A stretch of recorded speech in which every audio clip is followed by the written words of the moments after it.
na lagi po kayo aming kapiling ko dito. No? So, salamat sa mga inyong pagpaunlak na kayo po ay aming kapiling. Sa mga invitasyon ng mga amin po mga ilang kapilan. So, ngayong umaga, ating pastor ay wala po sa Manila, ulo din sa atin po. Wala po sa ngayon, dahil nandun po sa Negros, no? At siya po ay isa doon sa nagsalita sa gawain ni Pastor Pedro sa Manila. No? Dahil po dyan, ako ay natasa ng ating pong pastor na magdala o mag-preach sa inyo ngayong umaga para sa ating pong service. Okay?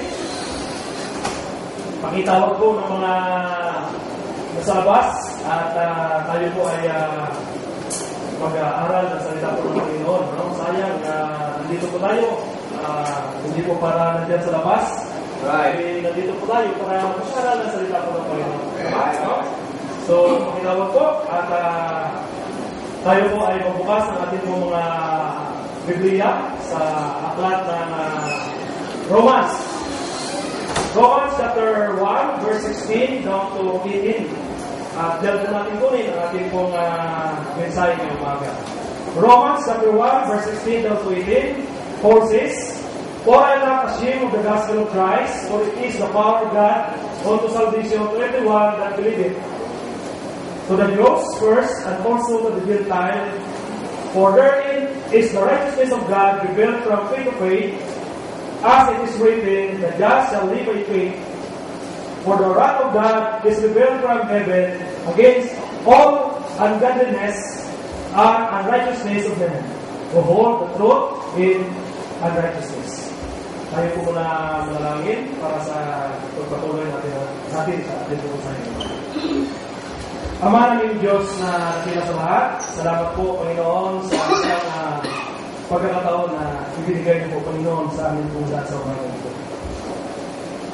Kaya niyo po sa umaga ito po Panginoon na kayo po ay aming papurihan. Sana po amin pong awitan sa umaga ito po Panginoon ay napagbigay ng glory sa iyo po Panginoon at sana po ay naitas po namin ang iyo pong pananampanan sa konting at po. Panginoon, nandito po kami lahat sa umaga ito upang pasalamatan po kayo sa lahat ng biyaya na ito binigay sa amin. Lord, salamat sa isang linggo na patuloy na maging iningatan at kami po ay binigyan nyo ng kalakasan po Panginoon. Salamat po sa lahat ng blessing na amin pong na-receive mula sa kalakasan, sa mga pagkain, sa hangin, sa tubig na patuloy yung binibigay po sa amin po Panginoon. Salamat at kami po ay Panginoon na ligtas at nandito po kami ngayon papurihan sa amin po Panginoon. Panginoon, batid niyo po ang aming pong makalinaan. Kaya nandito po kami ngayong lahat sa aming pong harapan upang humingi ng kapatawaran ka po Panginoon sa aming pong mga kasalanan. Patawad po Panginoon sa aming pong mga kalinaan, sa aming pong mga nagawa na hindi po dapat sa aming pong Panginoon po Panginoon. Sa isip, sa salita at sa gawa. Sana po Panginoon, tawarin po kami ng makasalanan sa mga ito. Tawa po kami sa amin, patawarin po kami. Sa amin po mga kapatid na hindi po natin kapiling ng umaga sa anong kailangan.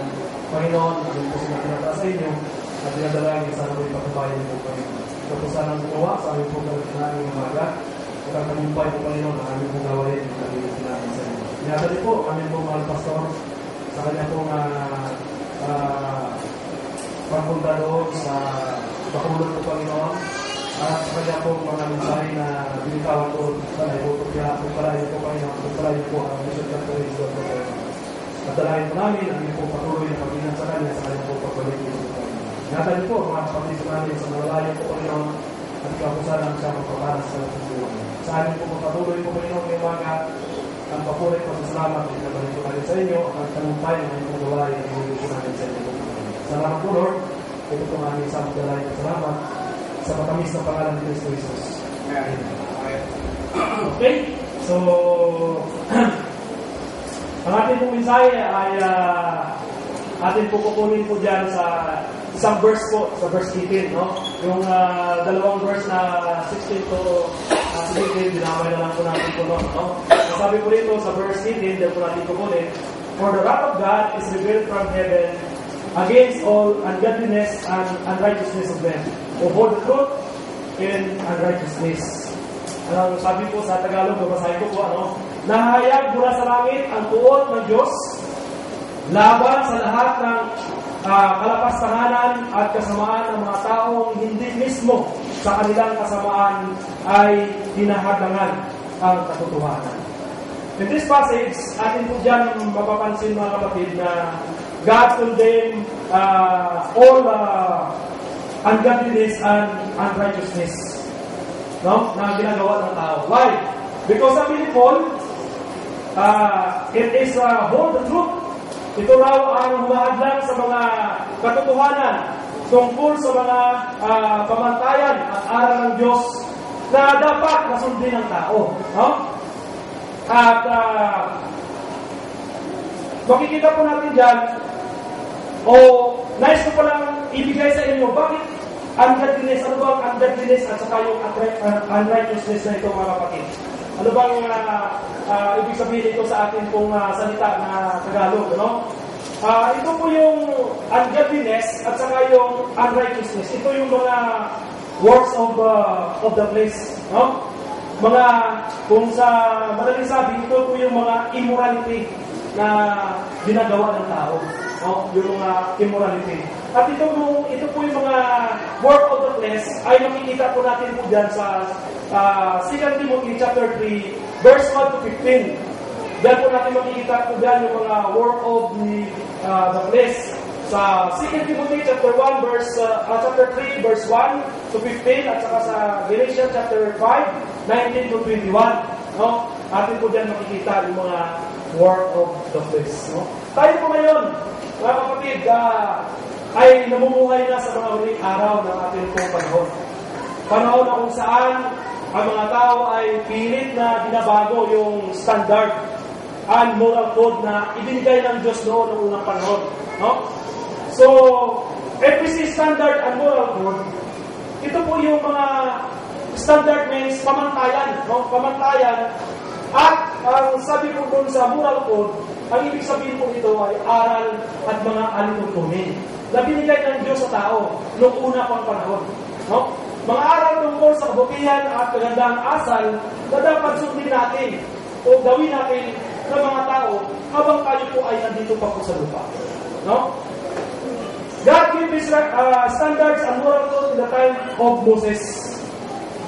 Atin po dyan makikita sa aklat ng Exodus chapter 20, verse 1 to 17, at sa Deuteronomy 5, 1 to 17.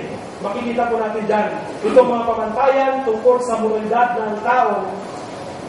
At kailanman, mga kapatid, ito po yung mga moralidad na ito na binigay ng Diyos sa atin, ay mula noon hanggang ngayon sa ating pong panahon, kahit na dumating na po tayo sa 20th century ng ating pong panahon, ito po yung mga pamantayan ng Panginoon na binigay sa tao noon, ay hanggang ngayon po sa ating pong panahon, ay yun pa rin at hindi po nagbabago. Tandaan niyo po, sinabi ko po hindi po yan nagbabago. Ngunit paglipas ng mga panahon, ang mga pamantayan ay binago. Binago na ng mga tao. Marami po mga tao na sinusubukan na pagbuhin ito yung mga pamantayan ito. Kung atin pong pansinin, kasabay ng pag-moderno ng daigdig, kasabay din ito yung pag-downgrade ng ating pong moralidad ng mga tao. Tama ba ako? Okay.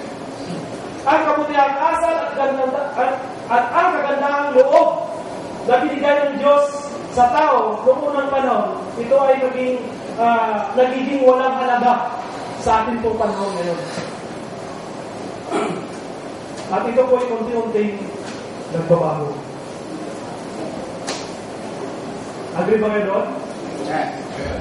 Example po dito yung sinabi ng Diyos sa kanyang kautusan sa Exodus chapter 20, 29, verse 7. Ang sabi po dito, Thou shalt not take the name of the Lord thy God in vain. For the Lord will not hold him guiltless that taketh his name in vain. Ang sabi sa Tagalog, huwag mong gagamitin sa walang kabuluhan ang pangalan ng Diyos. Huwag natin gamitin sa walang kabuluhan ang pangalan ng Diyos. Ano ang response ng tao ngayon, mga kapatid, kung inyo po makikita?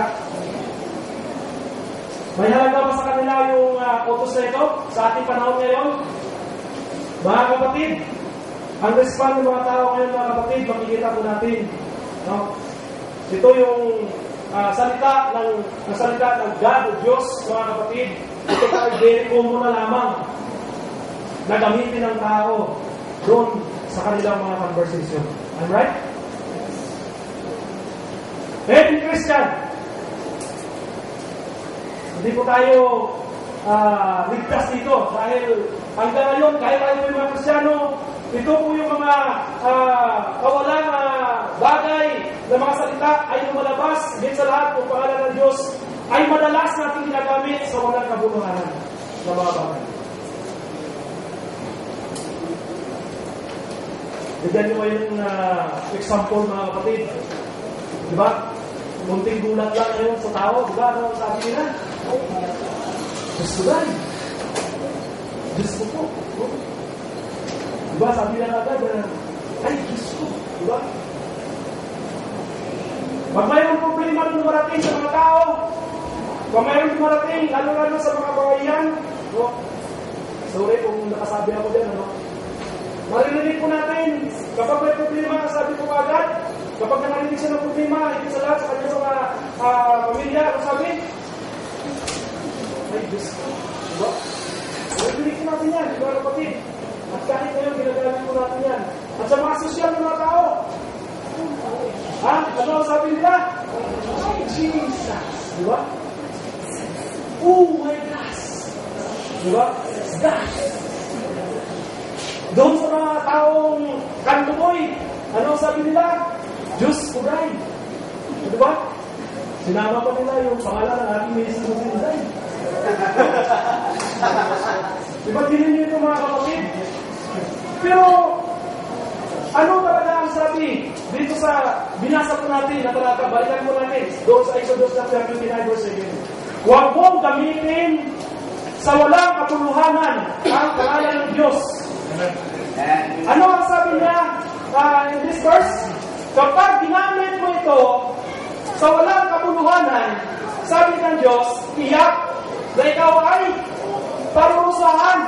Sabi niya, tiyak na parurusahan kung ang sino man gumagamit nito ng walang kabuluhan. Nakakatakot ito, mga kapatid. No? Nakakatakot. Pero itong takot na ito yung paalaala sa atin ay walang kabuluhan sa tao. No? Walang kabuluhan. No? Alalahanin po natin. Ang sabi po dito, tiyak na mayroon itong kaparusahan. Pero ang kaparusahan ito, hindi po natin na naramdaman ngayon. No? Bali, ini-ignore lang natin. Pero maaaring ang kaparusahan na ito ay naramdaman na rin natin. Without our knowing na itong mga bagay na ito ay meron na pong binibigay na parusahan Diyos sa atin. Pero ang tiyak po dito, kapag ginamit po natin ang kanyang pangalan, ang sabi po ng ating pong Panginoon, tayo po ay kanyang parusahan. Pero sa tao ngayon, ano ang nangyari ito? Sumsuman na lamang ito sa kanila. Ha? Alam niyo ba yung salitang sumsuman? Ilong po yun. Si Mama, alam yun. Nanay mo, alam niyo, sumsuman. Purutan. No? Nang ibig sabihin, expression na lang sa kanila. Yung bagay nito parang expression na lang.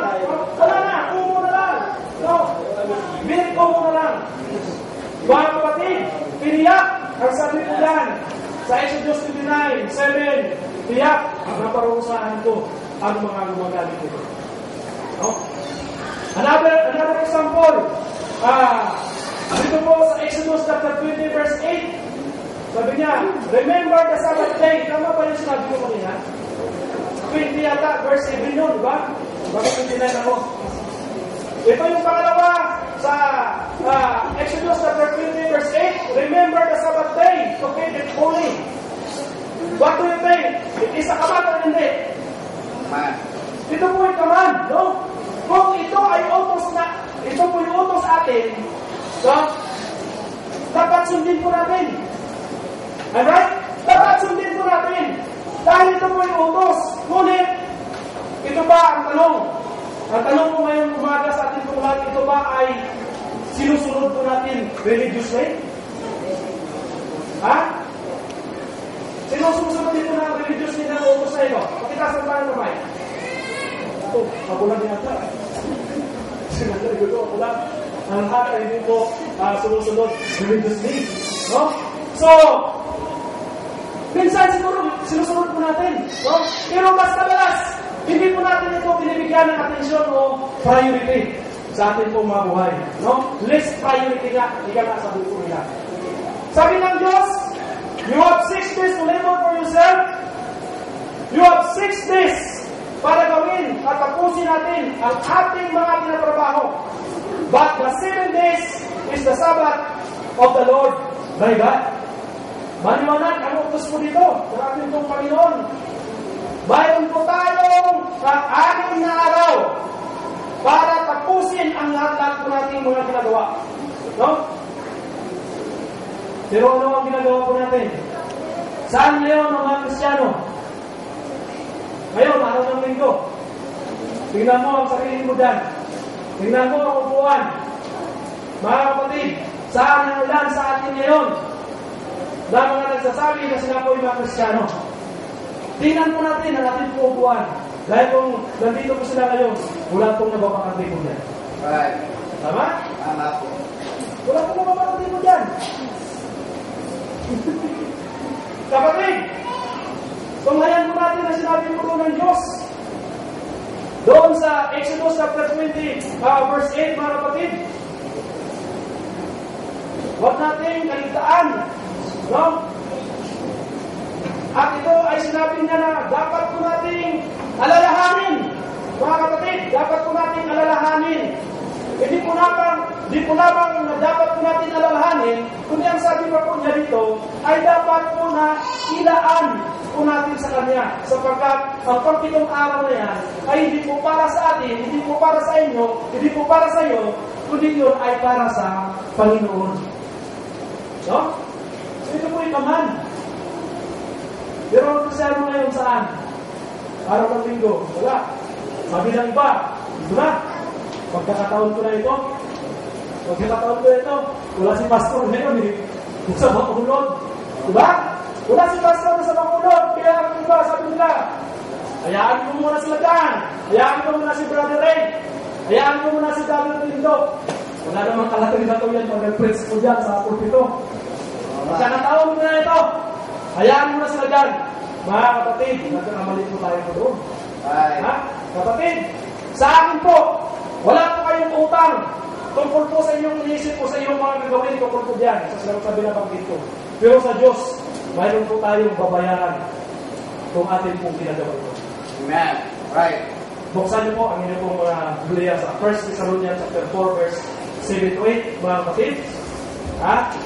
Sabi po dito, tayo tinawag ng Diyos upang mabuhay sa kabanalan, hindi sa kahalayan.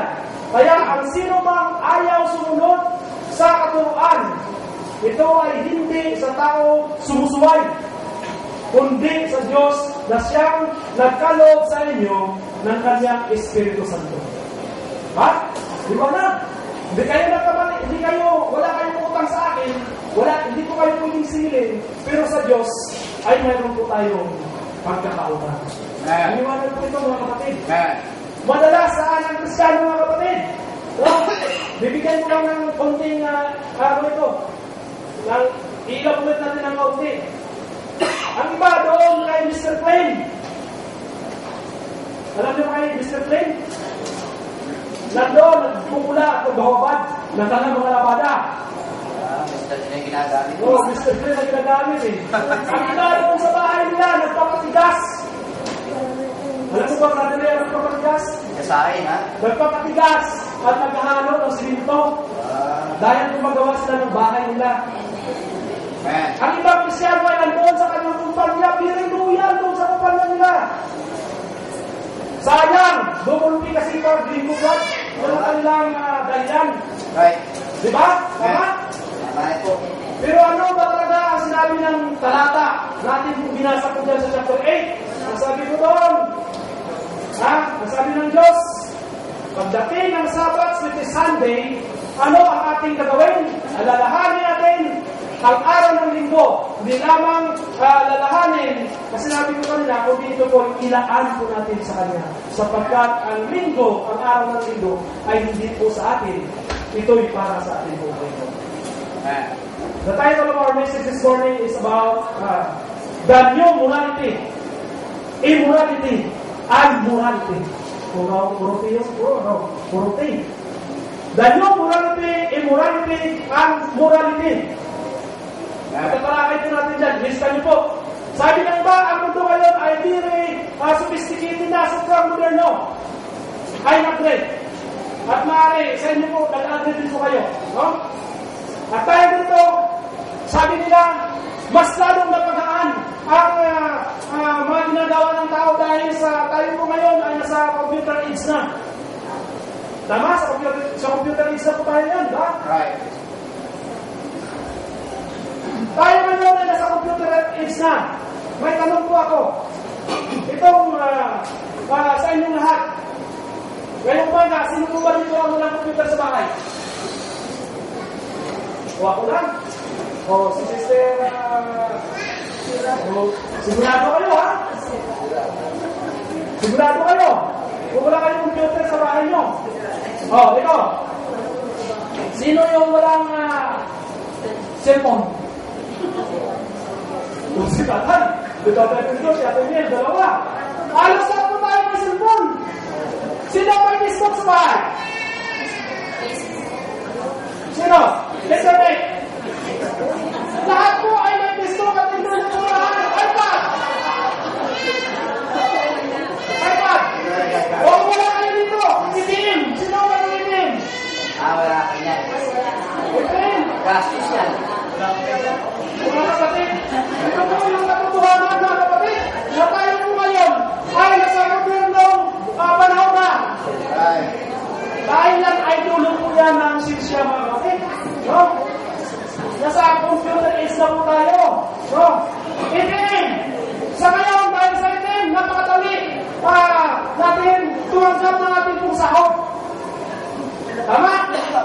Dahil sa itim, ito yung kalilap. Dahil sa itim, hindi na po tayo makakapag-tolerate ng ating sahod.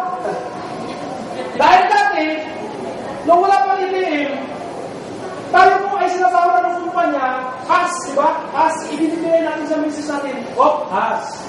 Pero, doon sa kas na yan, hindi tayo bumukit, pa rin. Masama yan. Di ba?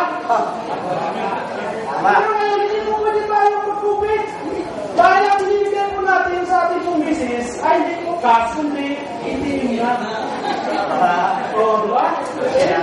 O, itim na, di ba? Hawak ni misis ang itim. Di ba? At napakadali kay misis magpunta doon sa bangko. O kaya lang, ganda sa tabi-tabi, basta manitim. Ganyan na lang yung itim. O, lumabas na yung pera. Di ba ganyan, di ba? Wala na ako nung ang itim ay nagpuso. 1996 pa ako nagkaroon ng itim. At alam niyo, hanggang ngayon, hindi ko na nakita ng itim ko.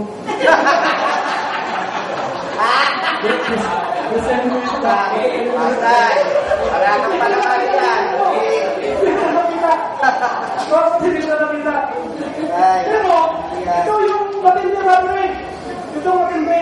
Dahil sa itim. Tingnan mo, subukan nyo. Sa mga kanitin dito, sa mga patuloy pamilya, ito sa mga atin-atin na mga lalakihan. Huwag mo na yung pamilya ng mga babae. Sa mga itim natin pong mga meses, di ba? Sa mga maitim, napakadali po nila makalimutan yung ating pinagbibili na bibilin. Right? Tama ka.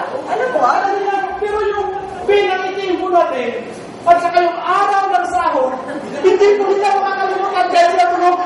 Tama ka talaga. Tama? Tama. Naapakan eh. Memorize sila eh. Internet! Mga kapatid, internet. Very good ng gamit. Sa computer ngayon, internet. Sino may mga internet ito? Si Brother Jim, may internet ito. Si Sister Flor, may internet. Ha? Sa internet, Very good yung gamit ko ito. Dahil na gusto mong alamin, dahil na gusto mong alaman, ha? Mga kapatid, ay ibibigay ng internet. Kaya anong ginagawa ko natin? Kapag yung anak natin, di ba? Yung anak ko, yan, grabe yan, tuwing ano yan. Tay, ano ba ito? Hindi ko masagot kasi, ganito lang tayo eh. Eh sila, kuliyo. Hindi sila sabihin mo na sa kapag, na, pumunta ka kay Nick. Itanong mo doon kay Nita, alam mo yun, pumunta ka doon. Dahil po sa internet, malalaman po nila yung mga tinatanong nila na hindi po natin masasagot. Bakit moderno? Very moderno. Facebook! Anong Facebook? Moderno ang gamit pagdating sa socializing. Socializing. Moderno. Kaya ano ang sabi ng iba? May Facebook ka ba? Chat tayo.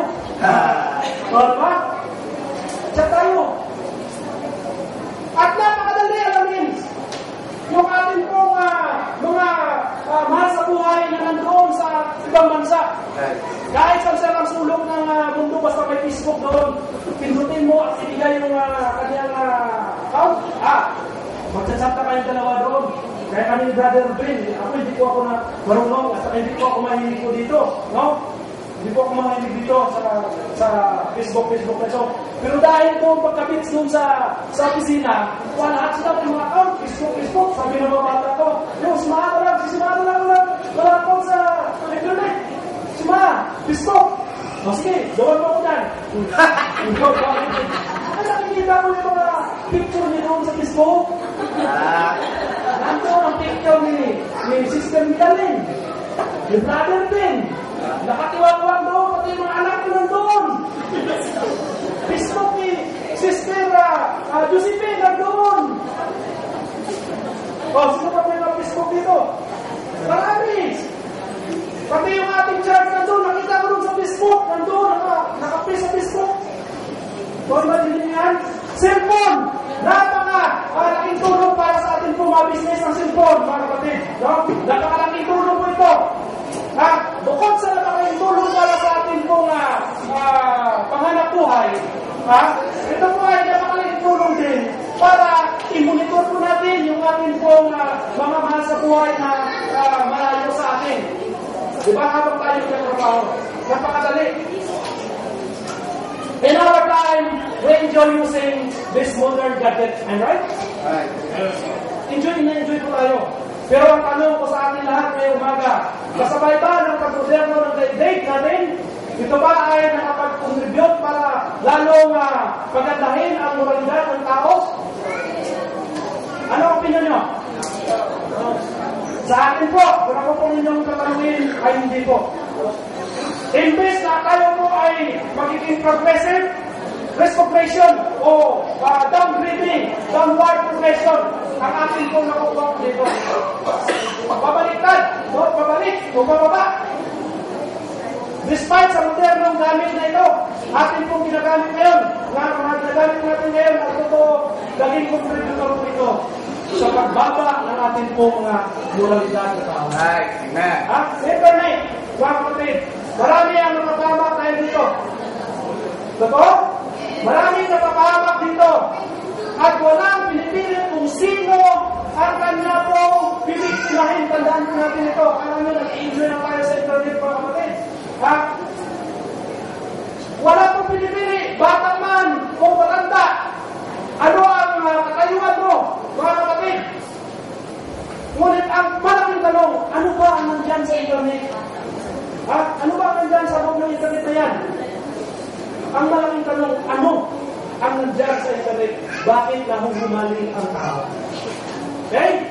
Sabi ko kanina, lahat na kailangan mo, na gusto mong malaman, kapag may internet ka, you name it, and you have it. Right. Sabi nga ng iba, sabi nga ng iba, kung gusto mo malaman, basta pumunta ka ng kay Nick, gandun si Nick, o kaya si Nita, bukan mo lang, at sasagutin nila. Sabi ng ating text, ngayong umaga, napupurot ang Diyos sa lahat ng ungodliness at unrighteousness na ginagawa ng tao. Galit ang Diyos sa kalaswaan. So the truth and the very fact, ang katotohanan, buksan mo lang sini, magsawa ka na ng kalaswaan. Right. Tama? Tama ba ako, Brother Reggie? Ako. Tayo, umiisip tayo ngayong baga, pero may isa na ito mga kapatid, damdamin po natin. Baka mabiktima po tayo dito. Kalaswaan! Kaya, maging si Mami Pacman ay galing sa kalaswaan. Diba? Anong sabi ni Mami Pacman doon kay Senator Dipinson? Malandik! Malandik! Tama ba ko doon? Ay, di ba? Malaswa pala! Bawasan mo. Malaswa! Bawasan mo yung iko. Oh. Tama?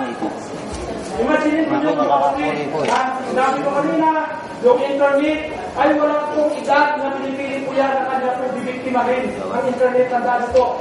At ito po ipangalan po natin sa atin po mga anak, mga kapatid. Nagtatawa po tayo dito, pero ito yung lesson natin po makikita. Sa internet po mga kapatid, wala pong edad na pinipili at bibiktimahin po ito.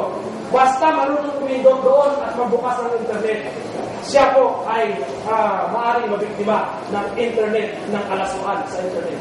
Right. At yung mga anak natin, tingnan natin, sabi natin, yan ay nag-enjoy sila sa panonood ng mga cartoons. Mga kapatid, maraming ina-upload ngayon.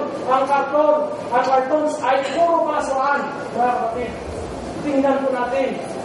At magiging mapagmasid po tayo sa mga ginagawa ng anak po natin tungkol po sa internet. Imagine nyo, pag 6 years old pa lang, nakapagbukas na siya ng malaswa, anong moralidad ang may bigay ng internet sa kanya mga kapatid? May moralidad ba? Wala mga kapatid, ang may bigay po doon ay immorality.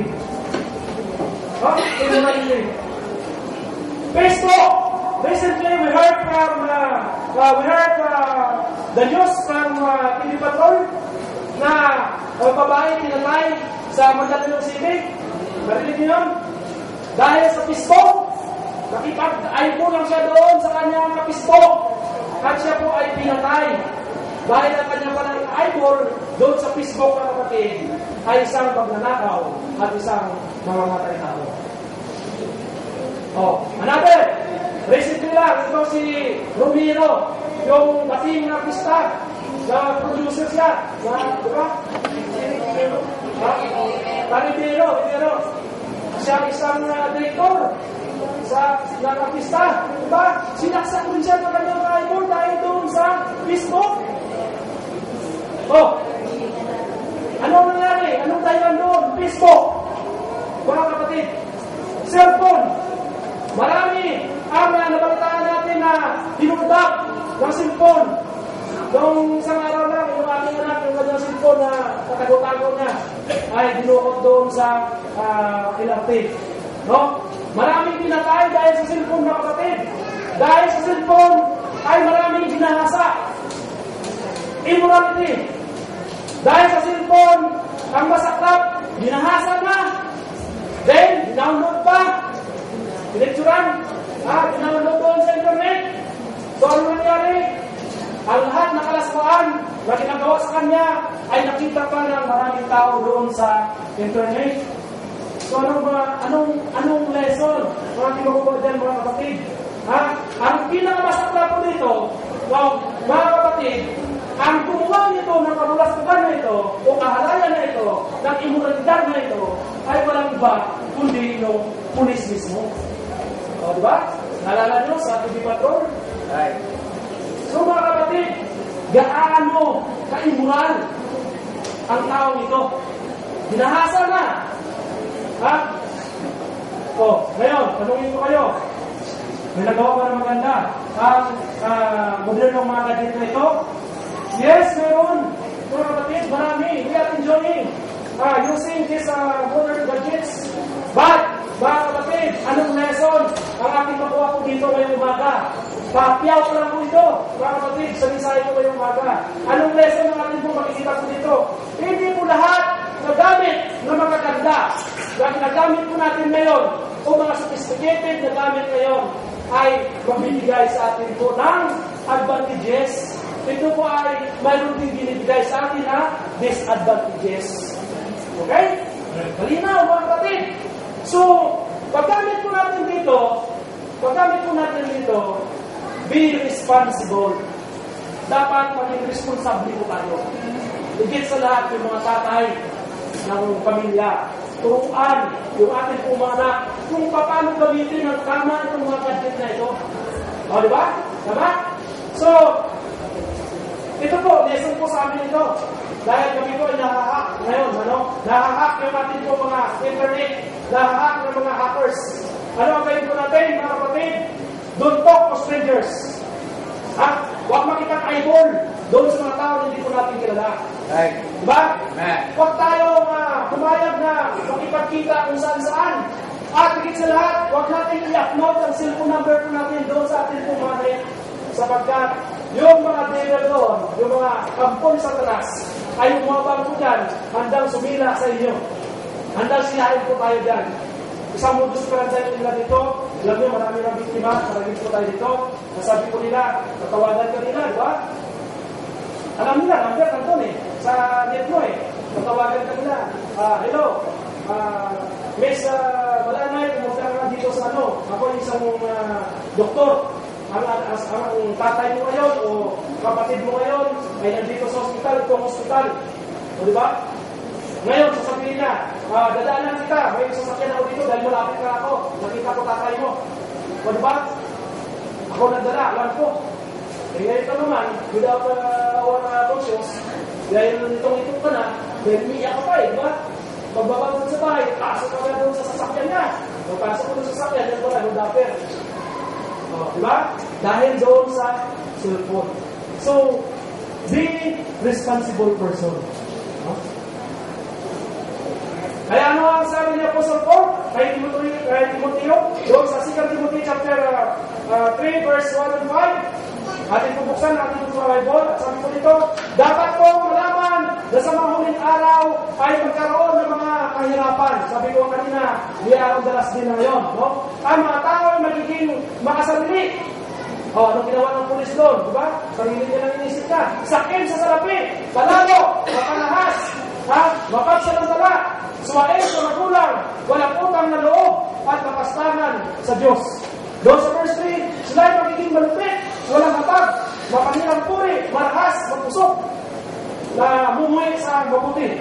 Sila ay magiging mga taksil, ito mga taksil, morality, pabaya, mayabang, mahilig sa kalayawan, at walang pag-ibig sa Diyos. Sila ay kumukulma rin na maka-Diyos, ngunit hindi naman nakikita ang kapangyarihan nito sa kanilang pamumuhay. Sabi po dito, sabi po diyan sa verse 5, iwasan mo ang gayong uri ng mga tao. Iwasan po natin. Kaya sinasabi ko sa inyo kanina, kapag hindi po natin kilala, kapag strangers ang tao, huwag natin entertain sapagkat maaari po tayo magpapahal. Okay? Tayo ngayon na nasa huling araw na. Sa ating pong panahon, wala kayong napapansin ba sa inyong mga kapaligiran? Ako lagi ko po napapansin dahil yung bahay ko ay tabing araw masada. At ito siguro ay napapansin rin. Tayo po ngayon, marami pong namumuhay ngayon sa sinasabi na the new morality. Yung sinabi ko kanina sa inyo, ang title ng ating pong mensahe, the new morality, immorality, and morality. Mga kapatid, tayo ngayon, kaya sinabi ko nga, ang mga tao ngayon ay nabubuhay na dito sa uling panahon at ang nakikita po natin na morality, ito po yung immorality, ito po yung new morality. Ano ang new morality, mga kapatid? Mayroong dalawang substance po ito. Ang new morality. One, for unmarried people to live together as husband and wife or a trial marriage. Mga kapatid, trial marriage. Ano po itong trial marriage ito? Ito yung hindi sila kasal na nagsasama sa isang bubong. No? Okay? Nakikita niyo po? Ang gusto kong i-edge sa ating po ngayon ng umaga. Bakit ginagawa nila ito? Ano ang paliwanag nila? Ito daw ay basis nila para i-test kung compatible sila sa isa't isa. O ba? Trial marriage, mga kapatid. Ang puso-puso ngayon, live-in. No? Na hindi po kasal, live-in na tayo. No? Nakakalungkot tingnan, mga kapatid. Ito mga bagay na ito. Ito daw ang business nila para sila ay magsama ng matagal at masaya. Ito, yung business nila, magtikim muna tayo at itryan natin ang ating pong marriage. No? Nakakalungkot. Parang try out, ang kanilang relasyon, parang try out sa laro. Parang basketball, na bago ka makapasok sa isang team, ay kailangan try out mo muna. No? So, tingnan po natin ang ating bukas sarili. No? Dito po sa pangalawa, for the married people, kanilas unmarried. Ngayon, for the married people, to go outside the marriage band and enjoy extra marital relationship. No? Extra. Ha? Extra marital relationship. Ito yung may asawa na naghahanap o pumatol pa doon sa iba na may asawa din. O, sasabihin po natin na may asawa na pumatol pa sa iba. Si Brother Ray, pumatol pa sa iba natin. Brother Ray? Hindi asawa ko eh. Okay, so, anong kaso nila? No? Anong justification po nila dito? Ha? Alam nyo ang justification po nila? To satisfy their unfulfilled lust, mga kapatid. No? Ito ay nakakabahala sa panahon natin po ngayon. Kung ganito ang teorya o pag-iisip na isang tao, mga kapatid, tandaan po natin, tayo ng mga tao, mga kapatid, ay tinanit po tayo ng Diyos na tayo po ay moral. Ha? Ano pa ang moral, mga kapatid? Ha? You have intellect to know the right and wrong. Diba? Tara? Amen. So, ang ginawa ng Diyos sa mga hindi moral, mga amoral, ay ang mga hayop. Mga hayop lamang. Kaya ano ang mangyayari? Kapag ganito ang ginagawa po natin ng moralidad, para tayong hayop din. O, tama? Para tayong hayop din. So, yun po ang nakita po natin sa new morality. At ngayon, pupunta po tayo sa pangalawa, sa immorality. The word immorality does not appear in the scriptures, but has two pieces meaning in modern usage. May dalawang pagkagamitan po dito ngayon sa atin. Ito po yung sexual impurity. At ang pangalawa, deceit and falsehood. Sexual impurity, recently, this is the one hottest issue in our country. No? Na dito nga, sabi ko kanina, nagalit po si Ma'am Felicia dahil doon sa kalaswaan. So, meaning, sexual impurity, ito po yung kalaswaan o kahalayan. Deceit and falsehood, meaning, ito po yung lie, yung kasinungalingan o kabulaanan na ginagawa ng tao. No? So, meron po tayong type ng sexual impurity, yung mga kahalayan. Ano ba ang kahalayan? Adultery. Di ba? Adultery in Bible is forbidden in Exodus chapter 20 verse 14. Sexual union with at least one partner is married. Ibig sabihin, dapat isa lang ang partner natin. No? Huwag tayong mga nalunya. Pangalawa, fornication. Fornication is forbidden in Acts chapter 15 verse 20. Sexual union of unmarried people. Diba? Dapat huwag tayong makikiapid. No? Mababasa po natin doon sa Acts chapter 15 verse 20. Pero buksan niyo po ang inyong pong mga Biblia para makita ko natin. Acts. Mayroon po akong magandang i-drive po dito. Ang sabi po dito, Acts 15:20, but I will write unto them that they abstain from pollutions of idols, and from fornication, and from things strangled, and from blood. For Moses of all time had in every city them that praise him, they read in the synagogue every Sabbath day. Doon sa 29, buksan po natin, magkaano ito. That they abstain from meat offered to idols, and from blood, and from things strangled, and from fornication, from which if we keep yourself, ye shall do well, fare you well. Dito po, may mapabasa po tayo. Hindi po lamang ang binabanggit ko dito. No? Gusto ko kong dadrive sa inyo yung maga. Dito sa verse 20 na ito, at saka sa 29, base po dyan sa dalawang palatanayan ng Acts chapter 15. Doon, binanggit ang tungkol po sa fornication. But, bago po banggitin ang fornication po dito, may binanggit din ng mga bagay. Ang mga binanggit po dito dito ng mga bagay, yung tungkol doon sa pagkain, na mga pagkain na inihandog sa Diyos-Diyosan. At mga pagkain na binigpit, mga hayop na binigpit. No? Sino ba mahilig dito sa binigpian ko yun? Binigpitan? At sa mga pagkain ng mga dugo. No? So, tanong, tayo ba ay nakakasala sa Diyos kapag kumain tayo nito? Pangalawa, ito ba ang pamantayan na ito ng Diyos? Existing pa sa panahon natin ngayon? Since kanina po ay sinabi ko na kailanman ang pamantayan ng Diyos ay hindi nagbabago tungkol ito. Ha? Dalawang tanong po yun mga kapatid. Nagkakasala ba tayo kapag kumain tayo dito? Anong tanong niya? Anong sagot nyo? Hindi! Saan nababasa po yun? Mga kapatid, wala na po tayong oras, pero bilisan mo na. No? Ano po ang paliwanag dito? Kapag pinag-usapan mga kapatid ang tungkol sa morality at immorality, ang pamantayan ng Diyos kailanman ay hindi po nagbabago. Ito po ang explanation. Why? Dahil lang po tayo mababasa ng mga talata sa Biblia na nagsasabi na nagbabago na ang pamantayan ng Diyos tungkol sa moralidad ng tao. Right. Tama? Binabasa po tayo na binago na? Wala pa, no?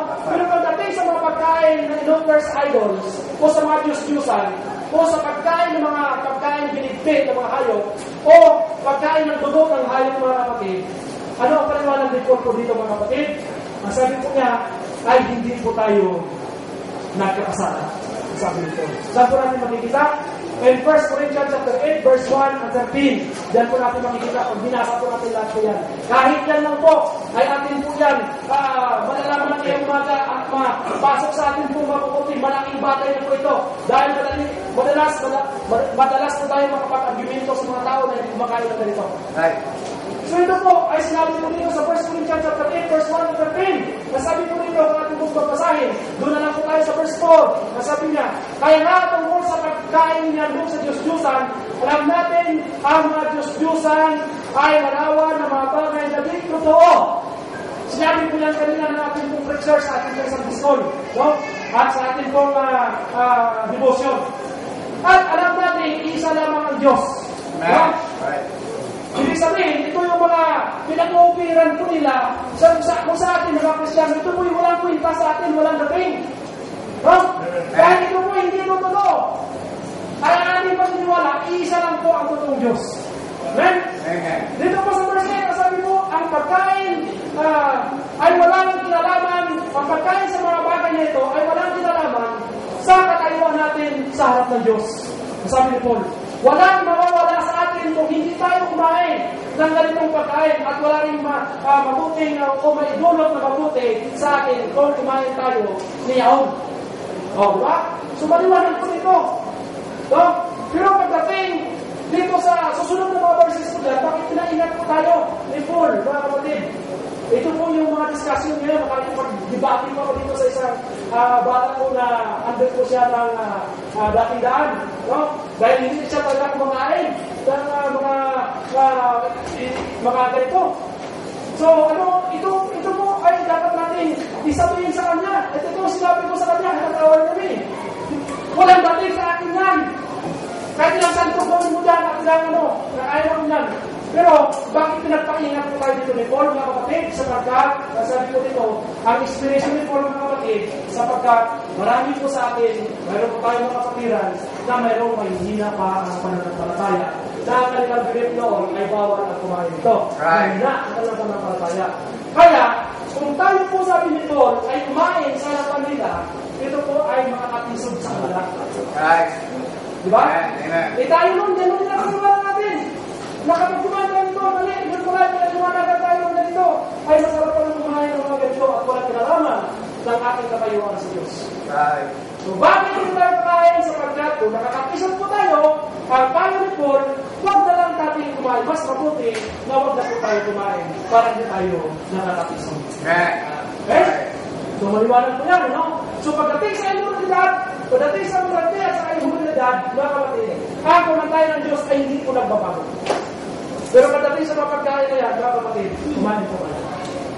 Pero, sa ito ay hindi po tayo nakakatisod sa ating po kapwa. Okay. Infeminate. Ano ba ang infeminate? Infeminate in the Bible is forbidden. 1 Corinthians chapter 6 verse 9, for a male to become like a woman.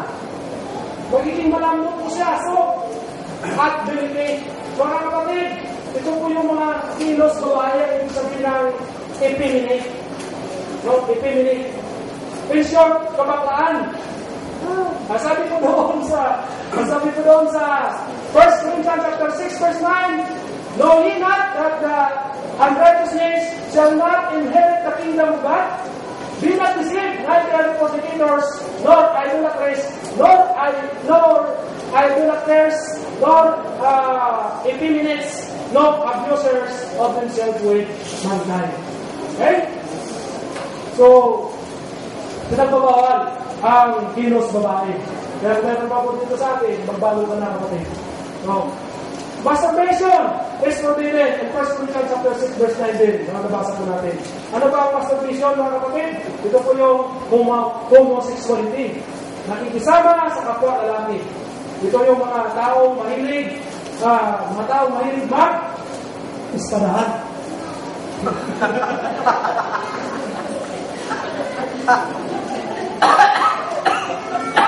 Diba? Mga tao mahilig mag-ispadahan.